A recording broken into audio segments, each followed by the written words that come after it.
Bonjour à tous chers amis, I am Adrian pour ispeakspoken.com. Vous vous souvenez sans doute que pour les sites internet, on dit surtout pas .com ou .fr, on dit .dot, ok? Dot, c'est aussi le poids par exemple sur une chemise, ok? Donc le motif. Aujourd'hui, alors j'espère que vous avez vu la vidéo que j'ai publiée lundi sur is et are où on a repris une base, mais tout de même on a vu que c'était pas qu'une base et que c'était vraiment important pour éviter les grosses fautes sur is et are. Aujourd'hui, on va parler des small talks, donc en gros, how to break the ice. To break the ice, c'est engager une conversation puisque vous, j'imagine, vous souhaitez à la fois améliorer votre anglais à l'oral, mais aussi, quoi dire? Comment on commence une conversation? Donc, je vais vous donner différentes façons de le faire. Ne cherchez pas à tout apprendre. Prenez les exemples qui vous plaisent et façonnez-les, je vais y arriver, à votre contexte. C'est-à-dire, vous prenez les exemples et vous pouvez, par exemple, changer le complément. Je vous donne un exemple ici. Par exemple, si vous voulez pas parler de la pluie, vous pouvez parler du soleil, etc. Mais vraiment, façonnez vos propres exemples, notez-les dans votre cahier d'apprentissage et ça vous permettra d'engager des conversations. Donc, on va voir les questions basiques.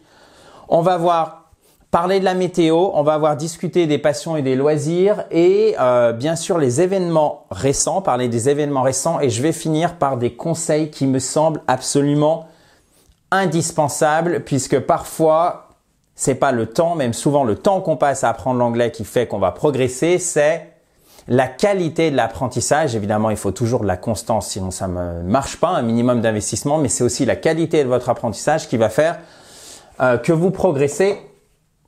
Vraiment. How are you? OK? Comment allez-vous? How are you?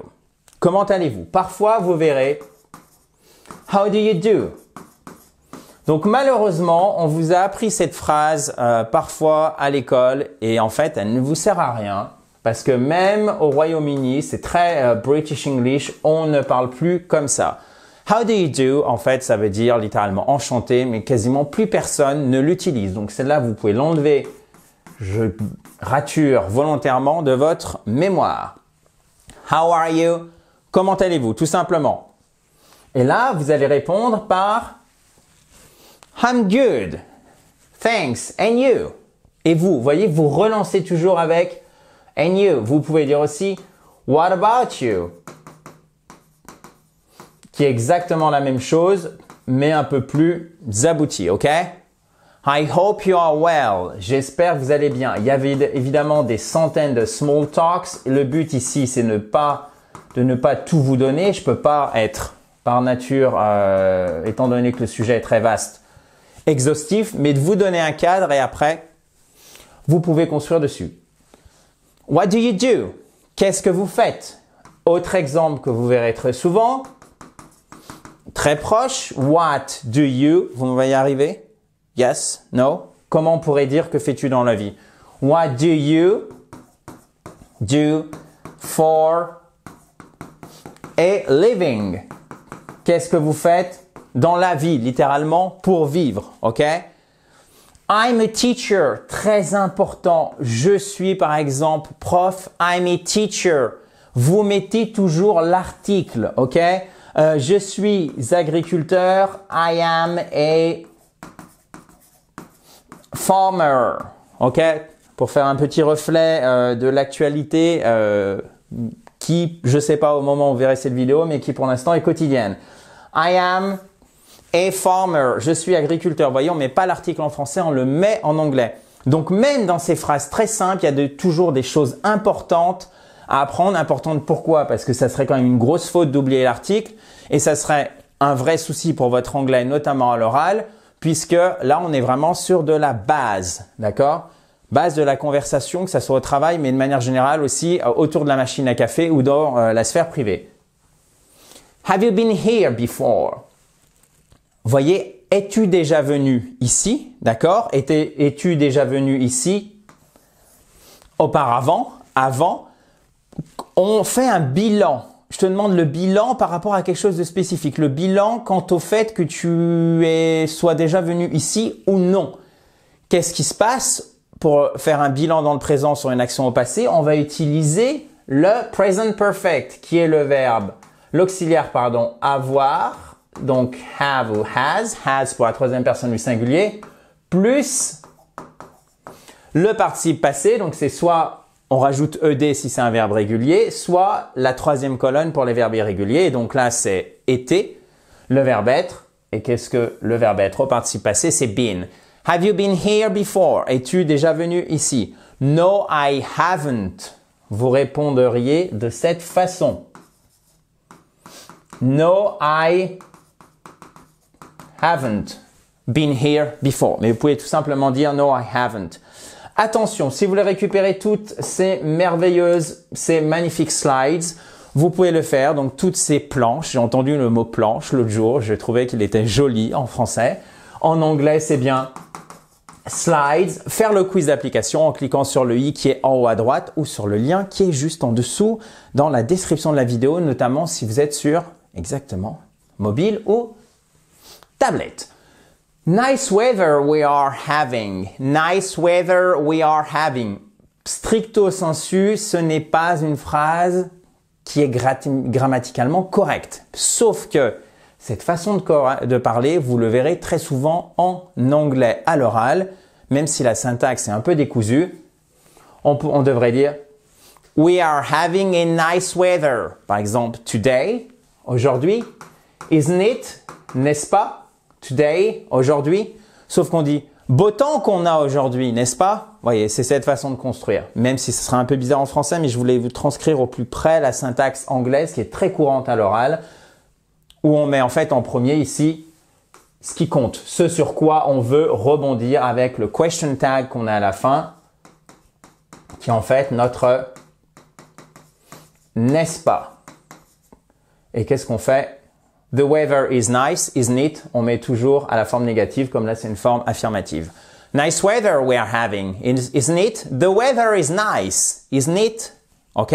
Maintenant, une phrase que vous devez absolument connaître, une formule, c'est demander l'opinion. Donc, vous pouvez dire do you think it will rain later? Penses-tu qu'il va pleuvoir plus tard? Et comme c'est une yes/no question, qu'est-ce que vous faites? Vous remontez sur la fin. Par exemple, do you speak English? Et pas do you speak English? Parce que ça voudrait dire, et toi, si on fait retomber pour une yes/no question à la fin, ça voudrait dire, toi, tu parles anglais?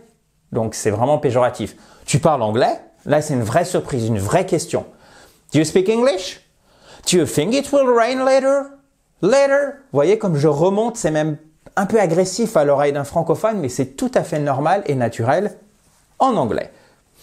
Maintenant, parlons aux passions et aux loisirs, chers amis. Regardez. Do you think? Penses-tu que? Est-ce que tu penses? D'accord? Le est-ce que, en fait, ici, c'est penses-tu. Du coup, penses-tu, vous avez ni le verbe avoir ni le verbe être. Du coup, on utilise do. On pourrait dire aussi, what do you think? Will it rain later or not? Will it rain? Pleuvra-t-il plus tard ou non? Ok? What do you think? Et là, c'est ce qu'on fait. Et on est sur une question ouverte, ce qui est en fait mieux pour les small talks, et je vais vous montrer pourquoi dans 2 planches, très exactement. Donc à la 4e. What do you like to do in your free time? Là, c'est pas une yes/no question. Non. C'est une question ouverte à laquelle on ne peut pas répondre par yes ou par no. Donc, vous descendez sur la fin. What do you like to do in your free time? C'est pour ça que j'aime bien what do you think? What do you like to do in your free time? Parce que la personne, du coup, ça la lance, mais pour quelque chose de plus long que le no ou le yes. Donc là, vous engagez vraiment une conversation. You really break the ice. Vous vous souvenez de briser la glace ici? To break the ice. Ok? Super important comme expression parce que vous la retrouverez très souvent. Les anglo-saxons de manière générale, les américains en particulier sont très forts. To break the ice, notamment lors des discours. Autre exemple, I love reading. I love, I don't know, like watching Netflix. Maybe. How about you? How about you? Et vous, littéralement. Et toi, parce que ça peut être un tutoiement ou un vouvoiement. You, on l'a vu dans la vidéo précédente lundi. Maintenant, passons aux événements récents parce que alors là, vous regardez la météo, les événements récents, ce qu'on aime, ce qu'on n'aime pas, les questions vraiment basiques. C'est tout ce qui fait la majorité, qu'on le veuille ou non, des discussions de la vie quotidienne quand elles restent, entre guillemets, parce que c'est pas péjoratif de ma part, c'est pour ça que je vous dis entre guillemets, assez superficielles, d'accord? Did you catch the latest movie? Did you catch the latest movie? Et oui, parce qu'on va remonter ici, c'est une yes, no question. No, I didn't. Yes, I did. OK? Yes, I did. No, I didn't. OK? Je vous mets un point d'exclamation ici parce que j'ai vraiment forcé l'intonation. No, I didn't. Point d'exclamation. Si on veut enlever le point d'exclamation. No, I didn't. Vous voyez, c'est moins fort. C'est à ça que sert notamment la ponctuation qui n'est pas une coquetterie intellectuelle mais qui est bien évidemment nécessaire à l'écrit pour bien vous faire comprendre. So, did you catch? Did you do this? Do you think that? Évidemment, c'est des yes, no question. Donc là, ça va être plus court, mais ça vous servira tout le temps. Là, je vous ai mis un exemple parmi une infinité de possibilités. Après, à vous d'adapter, mais vous pouvez vous faire un peu votre kit complet, votre kit de survie pour les small talks à partir de cette vidéo et ça vous servira tout le temps autour de la machine à café. En voyageant, en recevant par exemple des anglophones, etc. Ça vous servira tout le temps et ça permettra de créer des automatismes. Have you heard about the new restaurant opening downtown? Ok, alors là, vous oubliez. Écouter, c'est to hear. Donc, c'est un I court plus un R. To hear. Ok? Sauf que dans la deuxième colonne des verbes irréguliers qui est la forme passée et la troisième colonne, c'est heard. Donc, ça change. Le EA n'est pas prononcé comme un E court, mais comme un E. Heard. Associé avec le R, ça nous donne un R. OK? To hear, heard. Have you heard? Vous vous souvenez du present perfect dont je vous ai parlé? Ici, c'est la forme du participe passé. La troisième colonne pour les verbes irréguliers. Donc, have you heard about the new restaurant downtown? OK, opening downtown. Downtown, si par exemple vous jouez aux jeux vidéo, par exemple comme GTA, vous avez appris ce mot, j'en suis sûr. Vous ne voyez absolument pas de quoi je viens de parler. Qu'est-ce que c'est que ce GTA? Vous l'oubliez. Mais par contre, souvenez-vous que downtown, c'est le centre-ville, littéralement, là, le en bas de la ville, là-bas, d'accord? Le centre-ville, downtown. Super important, c'est pas the center of the city, you know, en anglais, on dira de manière authentique, downtown. Donc, bon, je vous ai remis des choses qui sont pleines de bon sens et sans doute évidentes, mais évidemment, l'écoute, c'est aussi important que parler. Parce que si vous n'arrivez pas à comprendre, ça va être difficile de vous exprimer, même si normalement vous y arrivez. OK? Donc, première chose. Deuxièmement, j'allais dire spécialement, especially, surtout avec des anglo-saxons, et notamment des Américains, des Indiens, des Australiens, etc. Souriez, ok? C'est super important. C'est encore plus important qu'en français. Évitez absolument, je voulais vous mettre en rouge, mais j'ai oublié, les sujets sensibles. En France, notamment, on arrive assez facilement à parler de politique, de religion. Alors, évidemment, souvent, on marche sur des œufs, mais c'est quand même quelque chose d'assez ouvert. Ça se fait vraiment pas, notamment aux États-Unis, même si vous connaissez bien les gens. Donc, et surtout, d'ailleurs, c'est assez difficile de savoir si quelqu'un est démocrate ou, par exemple, républicain. Donc, pour schématiser gauche ou droite, vous pourriez avoir de grosses surprises et ça blesse assez facilement les gens quand on parle de religion et qu'on fait quelque chose de maladroit, c'est-à-dire quelque chose qui va à l'encontre de leurs croyances ou leurs opinions. Je vous invite à ne surtout pas faire ça. Peut-être que vous trouvez que c'est nul. Pas de souci, ça peut l'être, mais suivez tout de même mon conseil. puisque vous voulez respecter la personne qui est en face. Il ne faut pas s'attendre à ce qu'elle comprenne pourquoi vous faites quelque chose qui n'existe pas dans sa culture. Donc, évitez les sujets sensibles. Comme je vous le disais, dans la mesure du possible, au lieu de dire « do you think », vous dites « what do you think ». Qu'en pensez-vous? Je pense ci, je pense ça. Donc, utilisez les questions ouvertes qui ne sont pas des yes, no question.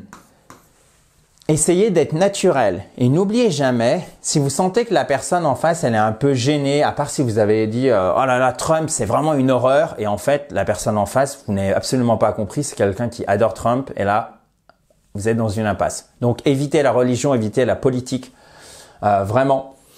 Par contre, quand vous avez une personne en face qui n'a pas l'air très à l'aise, souvent, en fait, c'est parce qu'elle sent que vous maîtrisez pas totalement l'anglais et du coup, ça la stresse parce qu'elle a peur d'être mal compris, etc. Et en fait, ça n'a rien à voir avec vous, c'est juste que la personne, elle essaye de bien faire. Donc, ça à prendre en compte aussi, puisqu'on a toujours tendance à penser la personne qui est en face en fonction de ce que l'on ressent, alors que si on se met de manière neutre à sa place, on se dit « Ah mais oui, en fait, peut-être que moi, si j'avais quelqu'un qui maîtrisait pas trop bien le français et j'avais peur de mal faire, je serais stressé, la personne le sentira en face. » De la même manière qu'on a peur lorsque on veut parler anglais, on se dit « On va peut-être se moquer de moi, etc. » Et si vous pensez à l'inverse, est-ce que vous moqueriez de quelqu'un qui maîtrise pas très bien le français?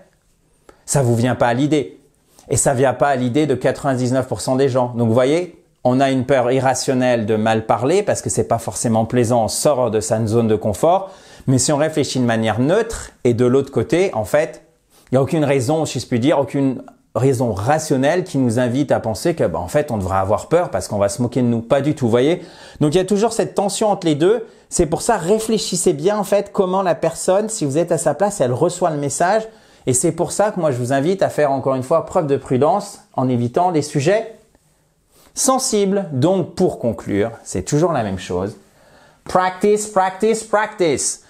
Et notamment, si vous êtes membre de l'Académie I Speak Spoke Spoken, vous voyez exactement de quoi je veux parler, puisque c'est en pratiquant régulièrement ce que vous faites dans notamment vos 2 cours par semaine que vous allez progresser. Si vous n'êtes pas membre de l'Académie I Speak Spoke Spoken, une chose à laquelle je vous invite, ce sont regarder les vidéos que j'ai fait avec Michel, qui est membre des formations de I Speak Spoke Spoken. Peut-être, je ne sais pas si Michel les a toutes, mais pas très loin. Peut-être pas comme elle est plus en activité, peut-être pas la formation Business English, mais de manière générale, vous tapez Michel plus I Speak Spoken.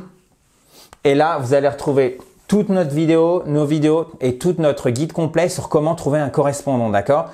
Donc, si vous n'avez pas accès aux cours de pratique dans l'Académie I Speak Spoke Spoken, allez regarder d'urgence ces vidéos puisque vous pourrez trouver, par exemple, sur des sites comme Tandem, etc., des correspondants avec lesquels ça se passe bien. Évidemment, elle vous explique pourquoi il faut être prudent, comment trouver un correspondant à coup sûr et ça marche. Ah, par contre, je peux pas le faire à votre place. Allez voir ces vidéos, essayez et si vous avez des questions, vous les laissez juste en dessous. On reviendra vers vous rapidement. J'espère que vous avez apprécié la vidéo. Si c'est le cas, n'hésitez pas à mettre un pouce bleu juste en bas à droite. Je vous dis à très vite dans la joie et la bonne humeur. In a joyful atmosphere.